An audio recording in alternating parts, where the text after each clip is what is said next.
गर्मी के मौसम की शुरुआत हो चुकी है और जिन लोगों को घूमने फिरने का शौक़ होता है वो अपने ट्रिप की प्लानिंग कर चुके होंगे।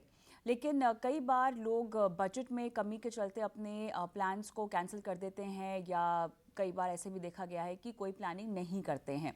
लेकिन फ़िलहाल आपको चिंता करने की ज़रूरत नहीं है, क्योंकि जो लोग गर्मियों में बजट फ्रेंडली डेस्टिनेशंस को तलाश कर रहे हैं या अगर काफ़ी देरी हो चुकी है और आपको लगता है कि अब तो सब जगह बुक हो गई होंगी और अब अगर बुकिंग करेंगे तो आपको काफ़ी महंगे ऑप्शंस देखने को मिलेंगे, तो सारे ऑप्शंस हम लेकर आए हैं आपके पास। और बिना पैसों की चिंता किए आज आपको जो है बजट डेस्टिनेशंस पर गर्मियों की छुट्टियां जो है बिताने का मौका मिलेगा।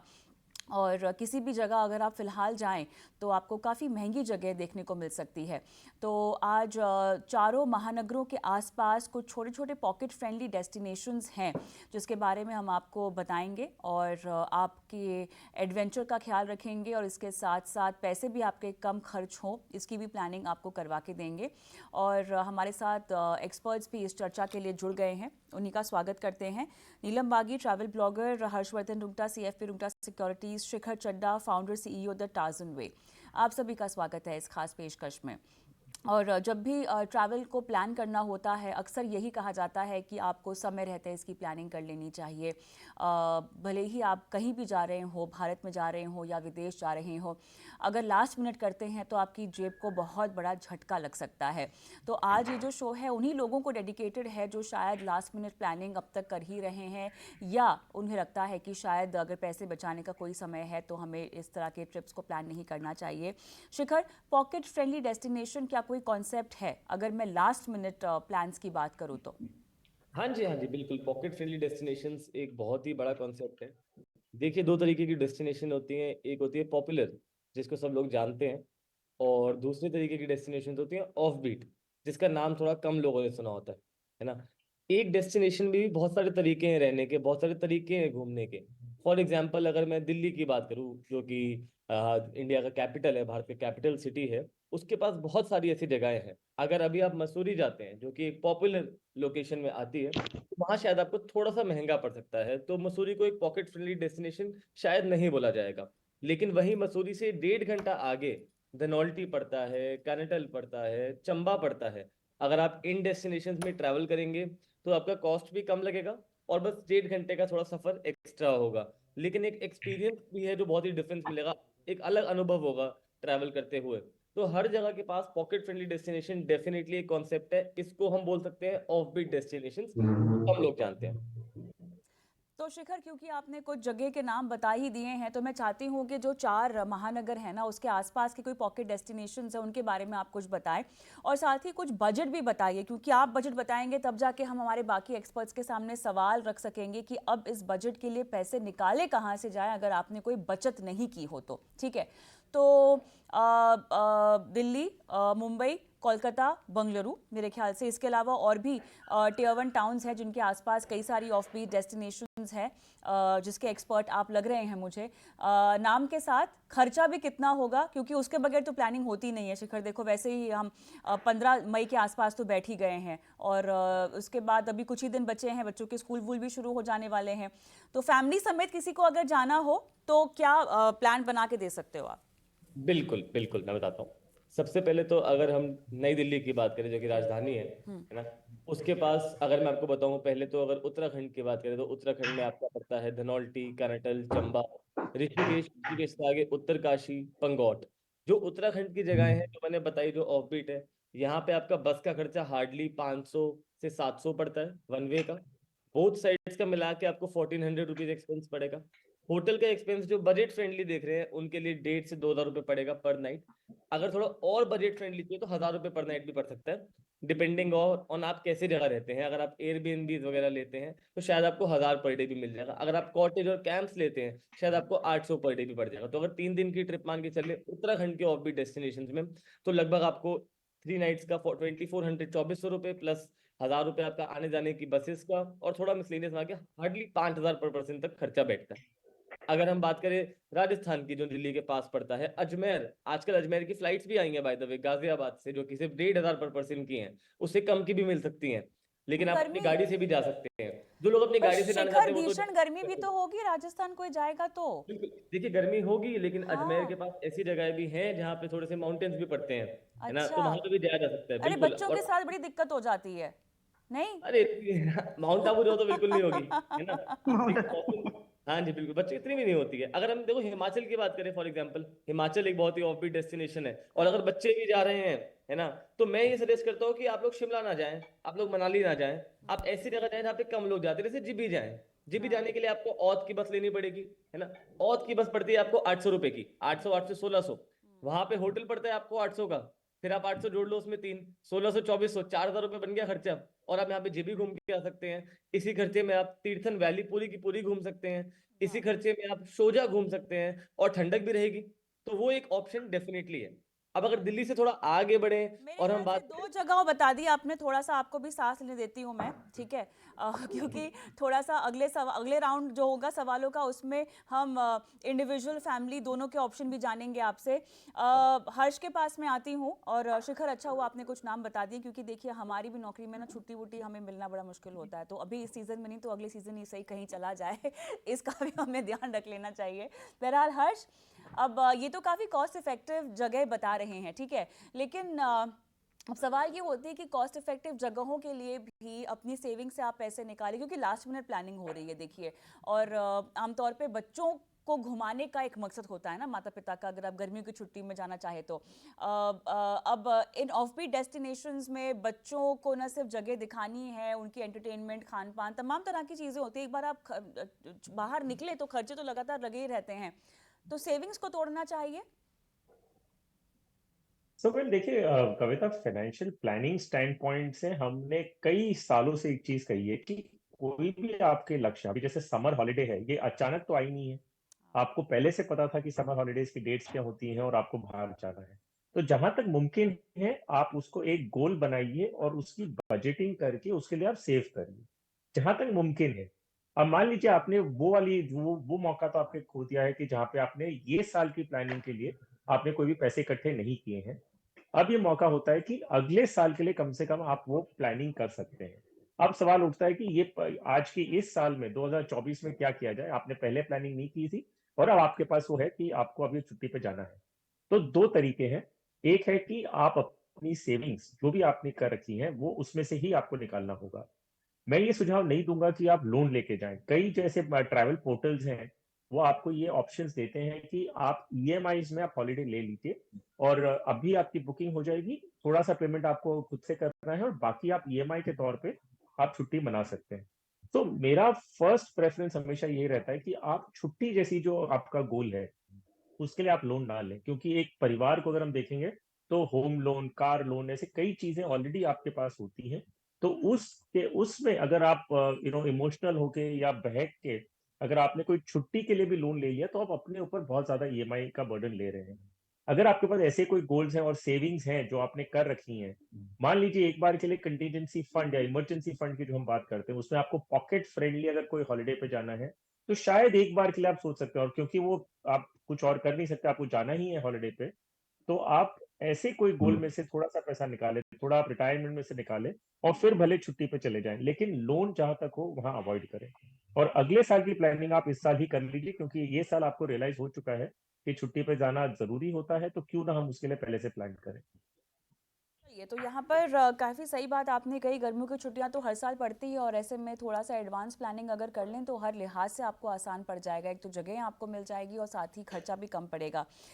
नीलम जी, आप ट्रैवल ब्लॉगर हैं, तो इस मौसम में आप कहाँ जाना पसंद करेंगी अगर लास्ट मिनट प्लानिंग हो तो? फिलहाल तो मैं माउंट आबू जा रही हूँ अभी। और दूसरा, अभी आपने कहा ना लास्ट मिनट प्लानिंग, तो लास्ट मिनट प्लानिंग में कई बार बहुत अच्छे ऑप्शन मिल जाते हैं। मैंने देर से यात्रा करनी शुरू की है, लेकिन लगातार कर रही हूँ। उसमें मेरी यात्रा इस तरह से होती है कि जिसे मैंने हर तरह से की है, क्योंकि मुझे यात्रा करनी है। अगर आपने ठान लिया है कि मुझे जाना है, तो रास्ते अपने आप बन जाते हैं। जिस तरीके से आप लोग मेडिकल का, किसी जरूरत का अपना बजट निकालते हो, इसलिए यात्रा का बजट निकालना बहुत जरूरी है। क्योंकि आप यात्रा करके देखिए एक बार, शुरुआत कीजिए, फिर आपके रास्ते अपने आप बनते जाएंगे। पहले मैं बहुत महंगी महंगी करती थी, ठीक है, जैसे मेरे पास पैसे होते हैं उस हिसाब से मैं करती हूँ। अब अभी मुझे जैसे साउथ टूर पे जाना था, मैंने पैकेज लिया था 25,000 का। उसी ट्रेन के टाइम ही मेरे ब्रदर इन लॉ की डेथ हो गई। तो अब उस कंपनी ने मुझे कहा कि किसी और को भेज दो, हम कम पैसे ले लेंगे। तो ऐसे ऑप्शन भी तो मिल सकते हैं ना लास्ट मिनट प्लानिंग में आपको। तो अगर आपको शौक है, आप अपना उसको मैसेज डाल के रखो कि आपको जरूरत हो कम बजट में, मेरा बजट बहुत कम है, आपको जरूरत हो तो आप मुझे मतलब कांटेक्ट कीजिए। तो आपको बहुत लोग कांटेक्ट कर लेंगे कि हमारी एक सीट खाली है, 2 सीट खाली है। इस तरीके से आप एक तो फैमिली के लोग जा सकते हैं। हाँ, फैमिली के साथ जाना है तो आपको अपना बजट बनाना चाहिए, और आप देखेंगे कि यात्रा करके लौटेंगे तो आप में कितना परिवर्तन आता है। ये समझिए कि यात्रा करना एक इलाज है, और ये ज़रूर करिए, और अपनी जैसी पॉकेट हो उस हिसाब से करिए। और हिंदुस्तान में हर तरह की यात्रा उपलब्ध है आपको, आपको शौक होना चाहिए। लेकिन वो लोगों को नहीं मैं कह रही कि जो कहते हैं कि हमने पैसा खर्चा हमें मिला क्या? ये अपने माइंड की सेटअप है कि यात्रा करने क्यों ज़रूरी है, ये आप सोचिए और फिर कीजिए। पैसा कहीं आड़े नहीं आता। चलिए, मेरे ख्याल से यहाँ पर जिन लोगों के संदर्भ में सवाल जवाब किए जा रहे हैं वो ऐसे भी लोग हैं जो बच्चों के लिए यात्रा करना चाहते हैं। हुँ, सेल्फ डिस्कवरी के लिए आप जा रहे हैं, इंट्रोस्पेक्शन के लिए जा रहे हैं, वो भी तबका है, वो अलग है। लेकिन अमूमन जो बातचीत हो रही है वो बच्चों को बाहर घुमाने फिराने की हो रही है। शिखर, आपके पास आना चाहूँगी, आपके पास कई सारे बढ़िया ऑप्शन है। अब बाकी बची जगह बताइए। अच्छा, पहले तो मैं नीलम मैम से बिल्कुल सहमत हूँ। हाँ। हुँ, यात्रा हो जाती है हाँ। ना। हाँ, अपना बजट भी प्लान हो जाता है, आप हो पहले जाता है। करिए बाद में करिए, कोई ना कोई जगह होती ही है जहाँ पे कुछ ना कुछ प्लान आउट हो जाता है हुँ, ना। अब मैं उन दर्शकों से बात करना चाहूंगा जो कि बैंगलोर के रहने वाले हैं। अब हुँ, बैंगलोर के पास तो बहुत सारी जगह हैं और बहुत कुछ है करने का, है ना। वैसे तो उनका तो एयरपोर्ट ही इतना दूर है कि यात्रा भी पास लगती है देखा हुँ, जाए तो। हुँ, चिकमगलूर जा सकते हैं, हुँ, उडुपी जा सकते हैं, पौंडी जा सकते हैं, डंडेली जा सकते हैं। अब हुँ, सवाल आता है जाएं तो जाएं कैसे।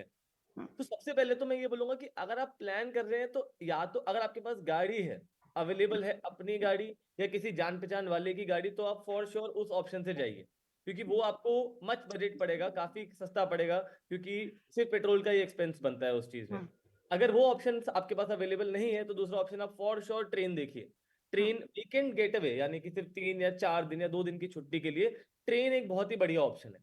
अगर आपका बजट बिल्कुल ही कम है तो आप स्लीपर में भी जा सकते हैं, 5 घंटे हाँ, की छुट्टी में कुछ नहीं हो रहा, हुँ, है ना। अगर थोड़ा सा बजट है तो थर्ड एसी प्रेफर कर लीजिए, मतलब हम तो वही करते हैं है हुँ, ना। अब वहां जाने के बाद जो होटल ढूंढे जा रहे हैं, है ना, अगर आप होटल्स को डिवाइड करेंगे डिफरेंट टाइप में तो बहुत सारे होम स्टेज हैं जो कि हाँ, लोकल फैमिलीज रन करती है, आप उनके साथ रहिए। आपको जरूरी थोड़ी है कि आपको शहर के बीचों बीच भीड़ में रहना है, आप किसी साथ में ही किसी ऑफबीट जगह पे रहिए। तो वो एक दूसरी बहुत जरूरी चीज है। और तीसरी जरूरी चीज ये है कि अपने खर्चों को जाने से पहले ही बजट करिए। काफी लोग मैंने देखा है जब घूम रहे होते हैं तो वो खर्चे देखते नहीं है, शॉपिंग में ही इतना खर्चा आता है। शॉपिंग तो आप घर के पास भी कर लेते हैं। अगर आपको लोकल शॉपिंग करनी है तो आप लोकल मार्केट्स में जाके लोकल क्राफ्ट्समैन से शॉपिंग करिए। ये तो हो गई बैंगलोर की बात।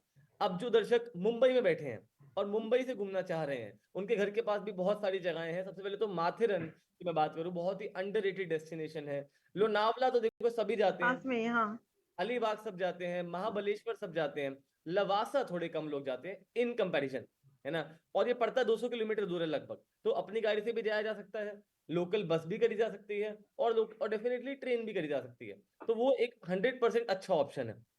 राजमंची, राजमंची में ट्रैकिंग करना एक बहुत ही बढ़िया ऑप्शन है जो लोग मुंबई में रह रहे हैं उनके लिए। बल्कि अजंता एलोरा केव्स भी अभी आजकल अंडररेटेड हो गया है।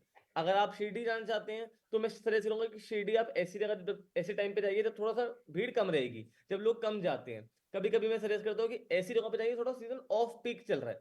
पीक यानी कि बहुत लोग ट्रैवल कर रहे हैं, ऑफ पीक यानी कि कम लोग ट्रैवल करते हैं। तो अगर आप मुंबई में रह रहे हैं और आप शिरडी प्लान कर रहे हैं तो थोड़ा सोचिए, वहां बहुत भीड़ हो सकती है, वहां का पीक टाइम ही जून से मार्च का है। लेकिन वहीं पे आप अजंता एलोरा केव्स जा रख सकते हैं, वो भी एक बहुत अच्छा ऑप्शन है। पंचगंज जा सकते हैं, वो एक बहुत अच्छा ऑप्शन बनता है। डेफिनेटली कोलाट जा सकते हैं, वहां पे राफ्टिंग अगर अवेलेबल होगी तो वो डेफिनेटली करी जा सकती है, रैपलिंग करी जा सकती है, कायाकिंग करी जा सकती है, बहुत ही सस्ते रेटों में। अब वापस अपनी राजधानी पे आ जाते हैं दिल्ली। अगर आप ऋषिकेश भी जाते हैं ऋषिकेश में आपको स्टे मिलेंगे 10,000 पर डे से लेके 500 रुपए पर डे तक के भी। अब वो तो आपकी चॉइस है आपको कहाँ जाना है। मैं ये सजेस्ट करूंगा कि आप सबसे पहले तो होम स्टे ढूंढना शुरू करिए। अगर आपको 500 से 1000 में कोई होम स्टे मिले तो उसको सबसे पहले बुक कर लीजिए, तो एटलीस्ट आपका वो प्लान तो हो गया कि चलो रहने की जगह फाइनल। उसके बाद आप ट्रैवल करने का सोचिए तो बहुत सारी बसेस चलती हैं, बसेस कंफर्टेबल होती हैं और 400 से 600 रुपए में आपकी बस भी आराम से मिल जाएगी। बट अगेन अगर गाड़ी का ऑप्शन है तो गाड़ी से जाइए, वो एनी केस हर तरीके से बेटर पड़ता है। और खर्चों का बजट रखिए, ये नहीं कि कुछ भी खर्चा कर दिया, कहीं भी खर्चा कर दिया। और जरूरी है, देखो अगर आप लास्ट मोमेंट भी प्लान कर रहे हो, एक फोन कॉल में देरी नहीं लगती। हमारी कंपनी टार्जन वे है, हमारा काम ही हम बेसिकली हमारा एआई ट्रिप प्लानर है, वो आपके बजट के हिसाब से अकॉर्डिंगली प्लान बनाता है। अगर आप एक कॉल भी घुमाएंगे तो आप 3 चीजों के रेट कंपेयर कर सकते हैं। वही रिवर राफ्टिंग आपको 2000 की मिलेगी, वही रिवर राफ्टिंग आपको 300 रुपए की मिलेगी। वो आपकी चॉइस है आपको कैसे ट्रैवल करना है। तो हाँ जी कविता जी, मैं तो इतना ही कहना चाहूंगा। और कोई डेस्टिनेशन आप पूछे तो मैं डेफिनेटली बताऊं। अगर चेन्नई चाहते हो तो चेन्नई भी बता सकता हूँ, चेन्नई के पास जगह है।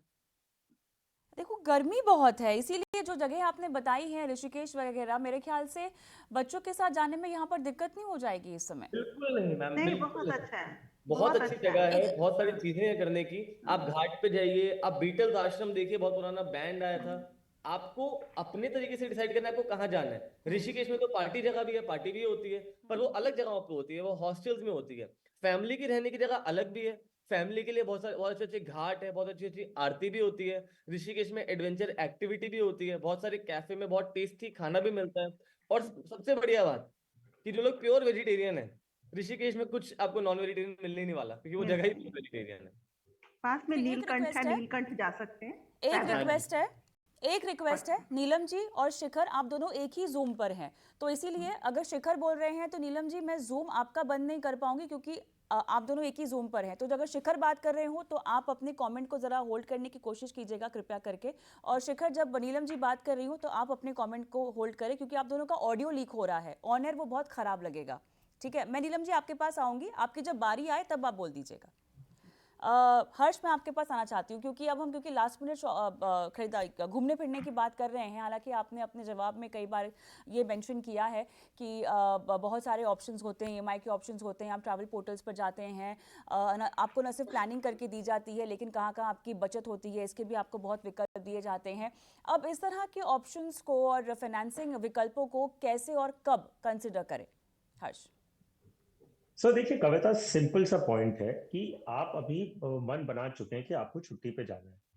तो पहली चीज आपको करनी होगी कि आप एक एस्टिमेटेड बजट बनाएं कि आपको किस तरह की छुट्टी चाहिए। एक है इकोनॉमिकल, जो है कि भाई आप हॉस्टल्स में, होम स्टेज, आप ट्रैवल पब्लिक ट्रांसपोर्ट से करेंगे, आप वैसा एक बार एक बजट बनाइए। कि एक है कि एकदम बेसिक इकोनॉमिकल ट्रैवल, एक है मिड लग्जरी कि आप उसको मिक्स एंड मैच कर रहे हैं कि ट्रैवल आप शायद पब्लिक ट्रांसपोर्ट से ना करें और लेकिन होटल्स आप अच्छी यूज करेंगे। वैसे आप अपना बनाइए। और तीसरी है लग्जरी, कि आपको किस तरह का आपको हॉलिडे चाहिए, कि आप अपने परिवार के साथ जा रहे हैं तो आपको होटल किस कैटेगरी की चाहिए, ट्रैवल आप कैसे करेंगे। हो सकता है कि आप फ्लाइट से ट्रैवल करना चाहें या कार हायर करना चाहें।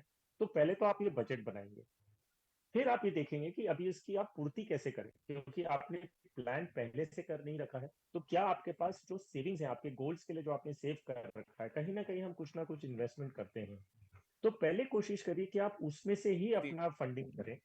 और उससे अगर पूरा हो जाता है तो उससे बेटर और कोई सोल्यूशन नहीं है। अब ये एक ऐसी सिचुएशन हो सकती है कि आप पार्टली फंड कर सकते हैं और बाकी का आपको कहीं ना कहीं से आपको अरेंज करना है। तो आप ये देखिए कि आप जिस पोर्टल से ट्राई कर रहे हैं उनका कोई ना कोई एनबीएफसी के साथ टाइप होता है, जो आपको ट्रैवल पे आपको कोई ना कोई ईएमआई बेस्ड स्कीम दे सकते हैं। अब ये ईएमआई बेस्ड स्कीम पे जितना ही अगर ट्रैवल पोर्टल कहता है कि ये विदाउट कॉस्ट है, जीरो इंटरेस्ट रेट पे है, कुछ भी फ्री नहीं होता है, वो आपको ध्यान रखना है। तो ये कम से कम इस लालच में आके आप लोन ना लीजिएगा ये बोल के कि भाई उस पर जीरो इंटरेस्ट लग रहा है और आपको बहुत ही आसान किस्तों में इसका आपका छुट्टी का जो भी खर्च है वो पूरा करना है। ऐसा नहीं होगा। आपको हर चीज का कॉस्ट लगता है, वो शायद हिडन कॉस्ट में होगा या डिस्काउंट्स नहीं मिलेंगे आपको। ऐसा कोई ना कोई उसमें होगा जिसमें आपसे वो इंटरेस्ट का कॉस्ट रिकवर करेंगे। तो ये एकदम माइंड में क्लियर कर लीजिए। अब जब आप अपना ईएमआई स्कीम बनाते हैं, प्लान बनाते हैं, ये देखिए कि ये एक डिस्क्रिशनरी स्पेंड है, ये आपका मैंडेटरी स्पेंड नहीं है। तो इसकी ईएमआई जो है वो आपके आने वाले महीनों में आपके कैश फ्लो पे असर ना करे। क्योंकि अगर आपने ईएमआई ले ली, ईएमआई पे ले ली और छुट्टी पे जाके वापस आ गए और पता चला उसके बाद तो 3 या 6 महीने आपके इतने बुरे कैश फ्लो के वजह से निकलते हैं, तो ये छुट्टी का पूरा मजा जो है वो आप पे आते ही निकल जाएगा। तो आप उसे एक आसान किस्तों पे लीजिए और उतना ही लीजिए जितना आपको कैश फ्लो में दिक्कत ना आए। तो ये इन बातों का आपको बहुत केयरफुली ध्यान रखना होगा। एक लास्ट पॉइंट ये है कि छुट्टी पे जब हम चले जाते हैं तो जो खर्चा जो ट्रैवल आइटिनरी का है वो तो है ही, उसके अलावा वहां जाने के बाद जो हम खर्च करते हैं उस पे कई बार हमारे पास क्योंकि क्रेडिट कार्ड वगैरह होता है, हम उसे तुरंत स्वाइप करके इंस्टेंट ग्रेटिफिकेशन, जैसे मान लीजिए कोई हमें शॉपिंग करनी है या कोई साइट सीइंग है या कोई एक्टिविटी है जो आपने पहले प्लान नहीं की थी और अब आपके सामने आ गई और वो शायद हो सकता है खर्चा उसमें खर्च ज्यादा हो, तो आप ये अपने आप में सोचते हैं कि भाई मैं वापस इस जगह पे कब वापस आने वाला हूँ, तो क्यों ना मैं एक बार खर्चा करता हूँ, बाद में देखते हैं। तो ख्याल बुरा नहीं है, लेकिन ये आपको एट द सेम टाइम ध्यान रखना है कि आपने इसकी प्लानिंग नहीं कर रखी है और ये चुकाना आपको ही है। तो प्लीज आपका कार्ड या कुछ भी स्वाइप करने से पहले एक बार 2 बार सोच ले, ये नहीं कि एक्सपीरियंस ना करें, सिर्फ ध्यान रखिए कि कहीं ना कहीं आपने इसकी प्लानिंग नहीं की है, तो इसका खामियाजा आपको भुगतना पड़ेगा, या तो ज्यादा ईएमआई देते हुए या तो कुछ चीज आपको कॉम्प्रोमाइज करनी पड़ेगी आपकी ट्रिप पे। सो इन बातों का अगर ध्यान रखेंगे तो आई थिंक छुट्टी का मजा जो है उस समय भी और आने के बाद भी आप उसकी मेमोरीज को याद करके खुश हो सकते हैं। रीपेमेंट स्ट्रैटेजी पर हर्ष आपसे सवाल पूछना है, क्योंकि अब ये सब प्लानिंग तो हो गई, घूम फिर के भी आप आ गए हैं, लेकिन उसके बाद खर्चे तो आपके सामने खड़े ही हैं आपको देखते हुए, है ना। अब साथ ही बच्चों की फीस भी है क्योंकि स्कूल वगैरह शुरू हो जाएंगे, मतलब जो एक्सपेंसेस काउंटेड हो रखे हैं वो तो है ही हैं, अभी एडिशनल आ गया रीपेमेंट करने का अगर आपने कोई कर्ज की ऐसी या कोई स्कीम ले रखी है। अब क्या करें, कुछ समय के लिए अपनी इन्वेस्टमेंट्स जो रेगुलर आप करते आए हैं, मान लीजिए म्यूचुअल फंड्स में या कहीं भी, और रोक कर पहले ये कर्ज चुकता कर ले। हम देख रहे हैं पर्सनल लोन लोग एक क्लिक पे ले लेते हैं, भले ही शॉर्ट टिकट साइज के लोन हो, लेकिन उसके इजाफा आ रहा है उस नंबर में भी। तो अब रीपेमेंट स्ट्रैटेजी या क्रेडिट कार्ड स्वाइप करना, मेरे ख्याल से उसकी भी आउटस्टैंडिंग की लिमिट अब बढ़ती जा रही है, जो केसेस सामने आ रहे हैं, कैसे छुटकारा पाएं? आपने कविता एकदम सही कहा कि अभी आप छुट्टी बना के आ चुके हैं, आपकी ईएमआई का बर्डन आप पे आ गया जो एडिशनल है इन कंपैरिजन टू जो आप पहले आप ऑलरेडी कर रहे थे।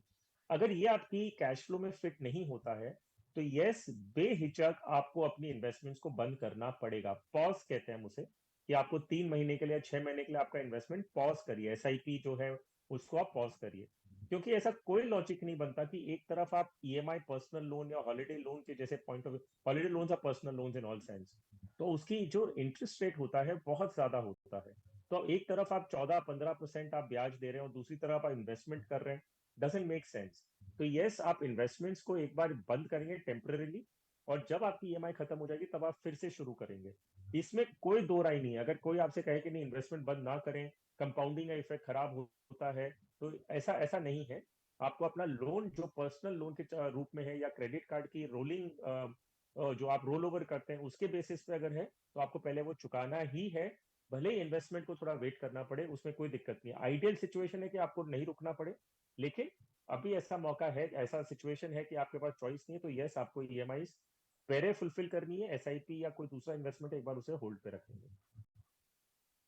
ऑलराइट, चलिए मेरे ख्याल से इसी के साथ साथ समय भी हो चुका है चर्चा को समाप्त करने का, लेकिन बात ये कि आपके पास डेस्टिनेशंस कई सारी हैं, आपको बस मन बनाना है, चुनाव करना है, और हाँ, अगली बार, क्योंकि ये अब की बार की सीख होगी आपके लिए, अगर आपने प्लानिंग नहीं की सही तरीके से, तो आने वाली जो छुट्टियां हैं, भले ही बच्चों के साथ जाना हो या आपको अकेले कहीं जाना हो, समय रहते प्लानिंग ज़रूर करें, और जितना ज़्यादा आप अपना होमवर्क पक्का करेंगे उतना ज़्यादा आपके पास विकल्प भी मौजूद हो जाएंगे। बहुत बहुत धन्यवाद आप तीनों का इस खास पेशकश में शिरकत की और ट्रैवल प्लान दर्शकों को आज बना कर दिए। नमस्कार।